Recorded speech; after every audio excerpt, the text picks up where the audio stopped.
परिचय। प्रिया, तुम इन तीलियों के साथ क्या कर रही हो? मैं इन तीलियों की सहायता से अलग अलग तरह की आकृतियां बना रही हूँ। देखो, मैंने एक समांतर चतुर्भुज बनाया है। ये तो अच्छा है। क्या अब तुम एक त्रिभुज बना सकती हो? हाँ, मैं बना तो सकती हूँ, पर अब मेरे पास सिर्फ 2 तीलियां बची हैं। कोई समस्या नहीं, तुम अब भी एक त्रिभुज बना सकती हो। लेकिन कैसे? ये तीलियां मुझे दो। देखो, अब दोनों आकृतियों का आधार एक ही है। हाँ, यह तो बहुत आसान था। आओ, इस अध्याय में हम ऐसी ही और भी आकृतियों के बारे में जानते हैं। उद्देश्य। इस पाठ के अंत में आप निम्न करने में सक्षम हो जाएंगे। एक ही आधार पर तथा एक ही समांतर रेखाओं के बीच की आकृतियां बनाना। एक ही आधार पर तथा एक ही समांतर रेखाओं के बीच के समांतर चतुर्भुजों को समझना। एक ही आधार पर तथा एक ही समांतर रेखाओं के बीच के त्रिभुजों को समझना। समांतर चतुर्भुजों और त्रिभुजों के क्षेत्रफल से संबंधित प्रमेयों को सिद्ध करना। समांतर चतुर्भुजों और त्रिभुजों के क्षेत्रफल से संबंधित उदाहरणों को हल करना।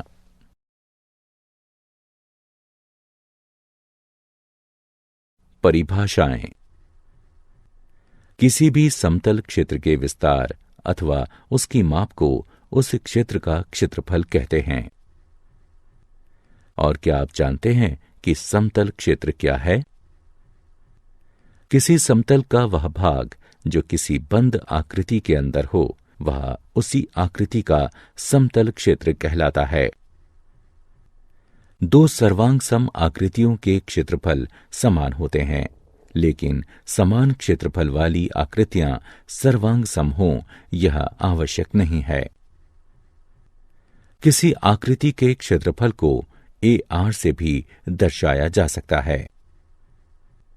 उदाहरण के लिए, त्रिभुज ABC का क्षेत्रफल के स्थान पर AR ABC भी लिखा जा सकता है।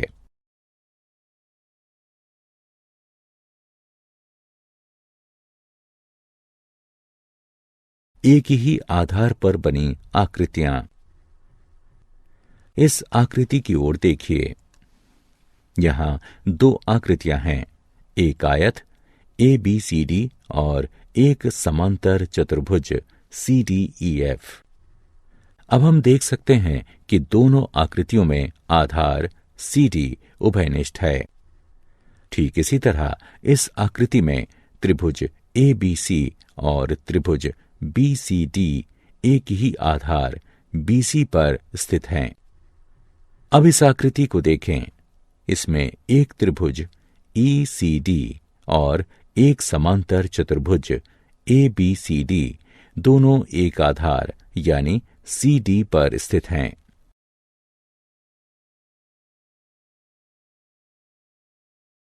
एक आधार और एक ही समांतर रेखाओं के बीच की आकृतियां। अब इस आकृति की ओर देखें। हम देख सकते हैं कि समांतर चतुर्भुज ABEC तथा समांतर चतुर्भुज ABFD में आधार AB उभयनिष्ठ है। साथ ही समांतर चतुर्भुज ABEC के शीर्ष C और E जो भुजा AB के सम्मुख हैं तथा समांतर चतुर्भुज ABFD के शीर्ष D और F जो भुजा AB के सम्मुख हैं, एक ही भुजा CF पर हैं जो AB के सम्मुख है। इसलिए हम कह सकते हैं कि दोनों समांतर चतुर्भुज एक ही आधार AB पर तथा एक ही समांतर रेखाओं AB तथा CF के बीच स्थित हैं। ठीक इसी तरह इस चित्र में ADB तथा ACB दोनों त्रिभुज एक ही आधार ए बी पर तथा एक ही समांतर रेखाओं ए बी तथा डी सी के बीच स्थित हैं। इसलिए दो आकृतियां यदि एक ही आधार पर स्थित हैं और उभयनिष्ठ आधार के सम्मुख स्थित उनके शीर्ष एक ऐसी रेखा पर स्थित हैं जो आधार के समांतर हैं, तो वो आकृतियां एक ही आधार और एक ही समांतर रेखाओं के बीच की आकृतियां कहलाएंगी। एक ही आधार और एक ही समांतर रेखाओं के बीच स्थित समांतर चतुर्भुज। प्रमेय। एक ही आधार और एक ही समांतर रेखाओं के बीच स्थित समांतर चतुर्भुजों के क्षेत्रफल समान होते हैं। आइए इस प्रमेय को सिद्ध करें। दिया गया है दो समांतर चतुर्भुज ए बी ई सी और ए बी एफ टी जो एक ही आधार ए बी तथा एक समांतर रेखाओं ए बी और सी एफ के बीच स्थित हैं। हमें यह सिद्ध करना है कि ए बी ई सी का क्षेत्रफल बराबर है ए बी एफ डी के क्षेत्रफल के। त्रिभुज ए डी सी और त्रिभुज बी ई एफ में कोण ए सी डी बराबर है कोण बी ई एफ के, क्योंकि ये समांतर रेखाओं ए सी सर्वांगसम बी ई तथा त्रियक रेखा सी एफ के संगत कोण हैं। इसे समीकरण 1 से चिन्हित कीजिए।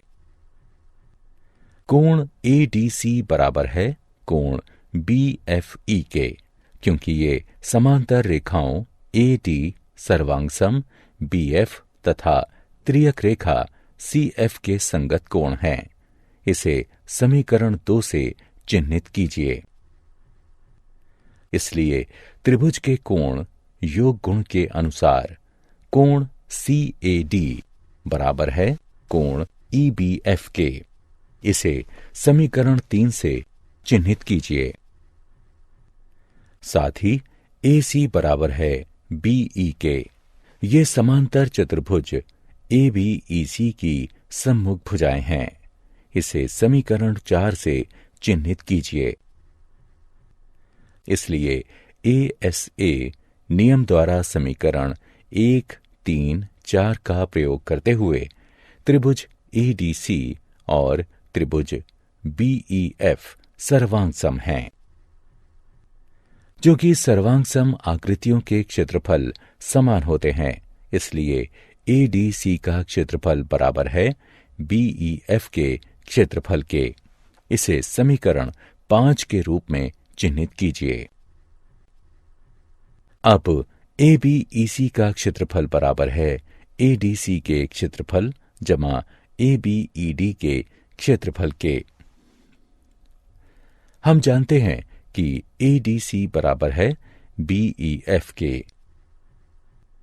इसलिए हम इसे इस तरह भी लिख सकते हैं कि समीकरण 5 का उपयोग करते हुए ए बी ई सी का क्षेत्रफल बराबर है बी ई एफ के क्षेत्रफल जमा ई डी ए बी के क्षेत्रफल के, जो ए बी एफ टी के क्षेत्रफल के बराबर है। इसलिए समांतर चतुर्भुज ए बी ई सी तथा ए बी एफ टी दोनों के क्षेत्रफल बराबर हैं।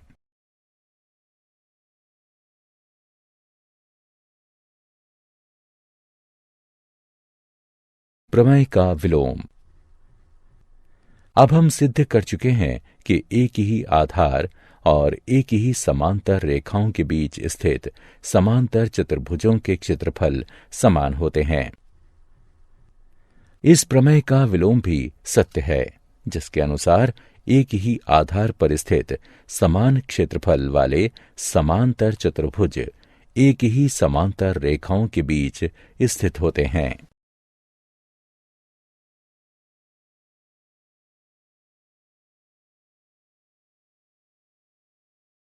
उदाहरण: यदि एक समांतर चतुर्भुज और एक त्रिभुज एक ही आधार और एक ही समांतर रेखाओं के बीच स्थित है, तो सिद्ध कीजिए कि समांतर चतुर्भुज उसी त्रिभुज जैसे दो त्रिभुजों से बना होता है। मान लेते हैं कि एक उभयनिष्ठ आधार BC पर और एक ही समांतर रेखाओं AE और BC के बीच समांतर चतुर्भुज ABCD और एक त्रिभुज EBC स्थित है। अब सिद्ध करते हैं कि समांतर चतुर्भुज ABCD त्रिभुज EBC जैसे दो त्रिभुजों से बना है। रचना। रेखा AC खींचिए। चूंकि विकर्ण AC समांतर चतुर्भुज को दो बराबर भागों में बांट रही है, इसलिए समांतर चतुर्भुज ABCD त्रिभुज ABC से दुगना है। किंतु त्रिभुज ABC और EBC एक ही आधार BC और एक ही समांतर रेखाओं AE और BC के बीच स्थित हैं, इसलिए वह दोनों समान हैं। इसलिए समांतर चतुर्भुज ABCD त्रिभुज EBC जैसे दो त्रिभुजों से बना है। इति सिद्धम। एक समलंब ABCD है, जिसमें AB सर्वांग सम है DC के। विकर्ण AC और BD एक दूसरे को O पर काटते हैं। सिद्ध कीजिए कि त्रिभुज AOD का क्षेत्रफल त्रिभुज BOC के क्षेत्रफल के बराबर है। हल। यह देखा जा सकता है कि त्रिभुज DAC और त्रिभुज DBC एक ही आधार DC पर और एक ही समांतर रेखाओं AB और CD के बीच स्थित हैं। इसलिए त्रिभुज DAC का क्षेत्रफल बराबर है त्रिभुज DBC के क्षेत्रफल के। अर्थात त्रिभुज DAC का क्षेत्रफल घटा त्रिभुज DOC का क्षेत्रफल बराबर त्रिभुज DBC का क्षेत्रफल घटा त्रिभुज DOC का क्षेत्रफल। और इस प्रकार त्रिभुज AOD का क्षेत्रफल त्रिभुज BOC के क्षेत्रफल के बराबर है।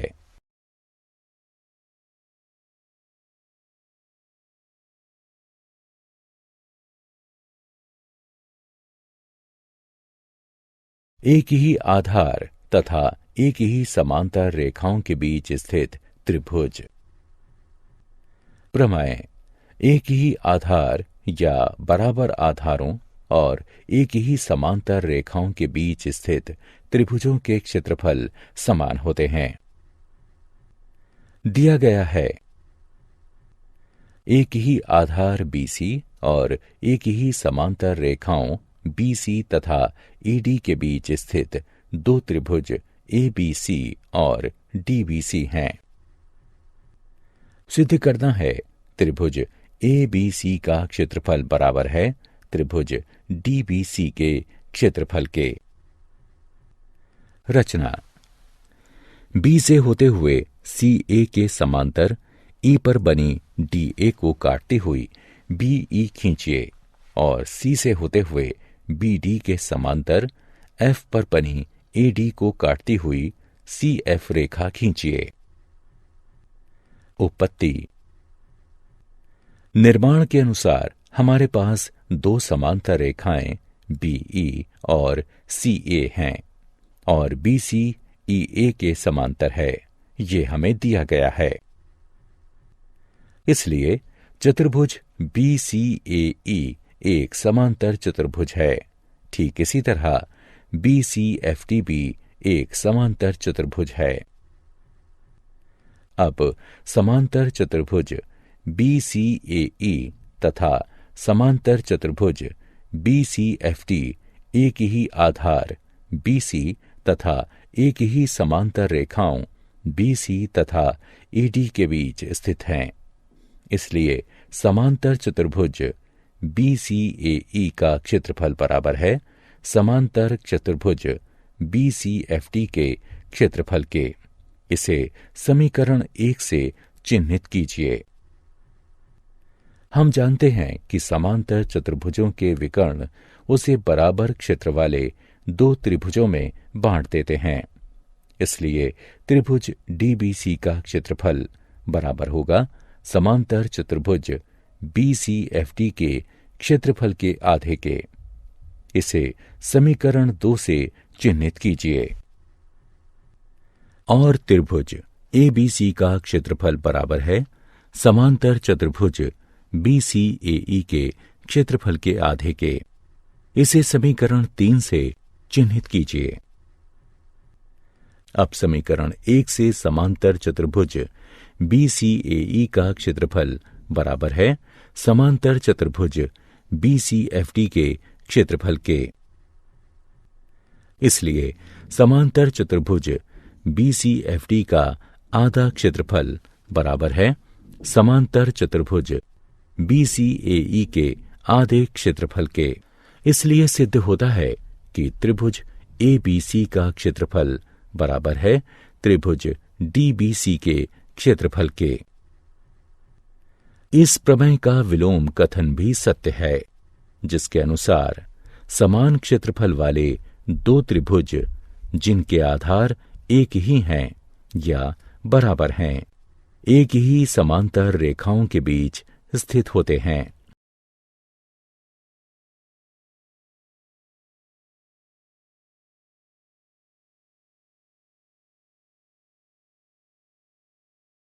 उदाहरण, एक त्रिभुज ABC में E माध्यिका AD का मध्य बिंदु है। सिद्ध कीजिए कि त्रिभुज BED का क्षेत्रफल बराबर है 1/4 त्रिभुज ABC के क्षेत्रफल के। हल दिया गया है AD त्रिभुज ABC की माध्यिका है, इसलिए यह त्रिभुज ABC को बराबर क्षेत्रफल वाले दो त्रिभुजों में बांटेगा। इसलिए त्रिभुज ABD का क्षेत्रफल बराबर है त्रिभुज ACD के क्षेत्रफल के। इसके अनुसार त्रिभुज ABD का क्षेत्रफल बराबर है 1/2 त्रिभुज ABC के क्षेत्रफल के। इसे समीकरण 1 से चिन्हित करें। त्रिभुज ABD में AD का मध्य बिंदु E है, इसलिए BE माध्यिका है। इसलिए त्रिभुज BED का क्षेत्रफल बराबर है त्रिभुज ABE के क्षेत्रफल के। अर्थात त्रिभुज BED का क्षेत्रफल बराबर है 1/2 त्रिभुज ABD के क्षेत्रफल के। अर्थात समीकरण 1 के अनुसार त्रिभुज BED का क्षेत्रफल बराबर है 1/2 गुणा 1/2 त्रिभुज ABC के क्षेत्रफल के, जिससे यह सिद्ध होता है कि त्रिभुज BED का क्षेत्रफल बराबर है 1/4 त्रिभुज ABC के क्षेत्रफल के।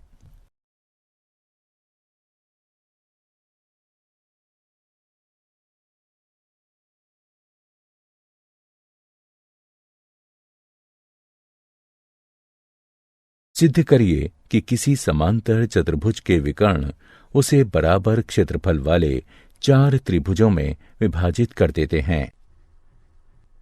हल। हम जानते हैं कि समांतर चतुर्भुज के विकर्ण एक दूसरे को समद्विभाजित करते हैं।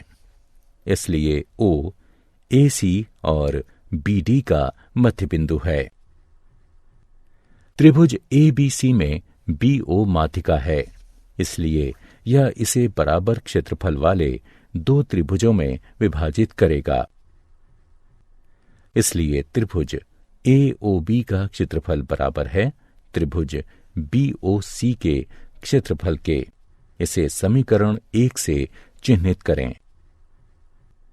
त्रिभुज BCD में CO माध्यिका है, इसलिए त्रिभुज BOC का क्षेत्रफल बराबर है त्रिभुज COD के क्षेत्रफल के। इसे समीकरण 2 से चिह्नित कीजिए। ठीक इसी तरह त्रिभुज COD का क्षेत्रफल बराबर है त्रिभुज AOD के क्षेत्रफल के। इसे समीकरण 3 से चिह्नित करें। समीकरण 1, 2 और 3 से हमें यह पता चलता है कि त्रिभुज AOB का क्षेत्रफल बराबर है त्रिभुज BOC के क्षेत्रफल के, जो कि बराबर है त्रिभुज COD के क्षेत्रफल के, जो कि बराबर है त्रिभुज AOD के क्षेत्रफल के। इसलिए यह सिद्ध हुआ कि किसी समांतर चतुर्भुज के विकर्ण उसे बराबर क्षेत्रफल वाले 4 त्रिभुजों में विभाजित कर देते हैं। क्या आप जानते हैं, सिकंदरिया के हीरोन 1 शताब्दी ईसा पूर्व ने त्रिभुज के क्षेत्रफल के सूत्र की खोज की थी। गणित के इतिहास में वह सबसे अधिक इसी सूत्र के कारण जाने जाते हैं, जिसका नाम उन्हीं के नाम पर है।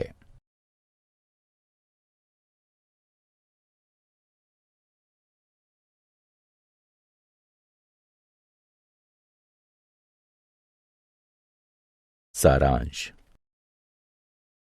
आइए हमने जो कुछ सीखा है उसे संक्षेप में दोहराएं। किसी आकृति का क्षेत्रफल वह संख्या किसी इकाई में है जो उस आकृति के अंदर आने वाले समतल को दर्शाती है। 2 सर्वांग सम आकृतियों के क्षेत्रफल बराबर होते हैं, लेकिन इस कथन का विलोम भी सही हो ये आवश्यक नहीं है। 2 आकृतियां यदि एक ही आधार पर स्थित हैं और उभयनिष्ठ आधार के सम्मुख स्थित उनके शीर्ष एक ऐसी रेखा पर स्थित है जो आधार के समांतर हैं, तो वो आकृतियां एक ही आधार और एक ही समांतर रेखाओं के बीच की आकृतियां कहलाएंगी। एक ही आधार या बराबर आधारों और एक ही समांतर रेखाओं के बीच स्थित समांतर चतुर्भुजों के क्षेत्रफल बराबर होते हैं। एक ही आधार या बराबर आधारों पर स्थित समान क्षेत्रफल वाले समांतर चतुर्भुज एक ही समांतर रेखाओं के बीच स्थित होते हैं।